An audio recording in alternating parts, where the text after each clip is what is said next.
Hello viewer, welcome to exam crack YouTube channel. তো friends, দেখো এই অঙ্কটা সিবিটি টু এর একটা অঙ্ক এনটিপিসি।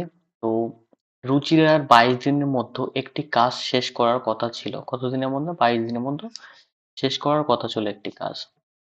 যদিও প্রথম 10 দিনের মধ্যে তিনি প্রত্যেকদিন কেবলমাত্র 1/30 কাজ করেছেন। কতটা কাজ করেছে? 1/30 10 দিনে কাজ করেছে।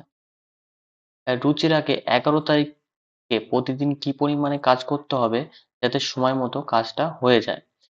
তো এখানে আমাদের টোটাল কাজটাকে 22 দিনে শেষ করতে বলেছে। 22 দিনে শেষ করতে বললে আহ, প্রথম 10 দিন রুচিরা কতটা কাজ করছে? 1/30 পার ডে করে কাজ করছে।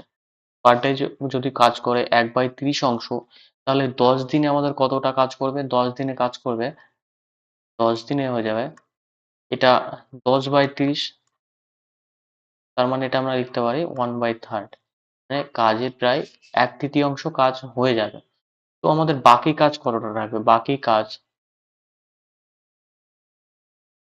2/3 বাকি কাজ থাকছে। ঠিক আছে, অঙ্কটা খুবই সোজা, কিন্তু এই অঙ্কটা যদি পড়ে না বুঝতে পারে কেউ, তাহলে এই অঙ্কটা করতে কিন্তু অনেকটাই কঠিন লাগবে, পরীক্ষায় অনেকটা সময় এখানে চলে যাবে। তো 2/3 কাজ বাকি আছে। আমাদের সময় কত বাকি আছে? 10 দিন চলে গেছে, তার মানে আর বাকি রয়েছে 22 দিন। থেকে 10 দিন চলে গেল মানে কাজের আর থাকছে 12 দিন বাকি থাকে। তাহলে 12 দিন বাকি আছে, 12 দিনের মধ্যে করতে হবে। 12 দিনে করবে 1/22 ইন্টু আমরা কত করে দেবো? 2/3। এই পর্যন্ত সবাই বুঝতে পারলে আশা করি। তো নেক্সট লাইন দেখো, 12/1 গুণ 2/3। তাহলে কাটাকাটি করলে কত হচ্ছে? 6।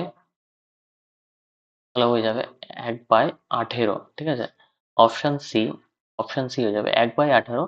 সে মানে যদি সময় মতন কাজটা করতে হয়, এখন থেকে প্রতিদিন 12 দিনেই 1/18 কাজ আমাদের প্রত্যেকদিন করতে হবে। ঠিক আছে, তো অঙ্কটা কেমন লাগলো অবশ্যই কমেন্ট বক্সে জানাও, আর চ্যানেলটাকে সাবস্ক্রাইব করো, সবাই পাশে থাকো।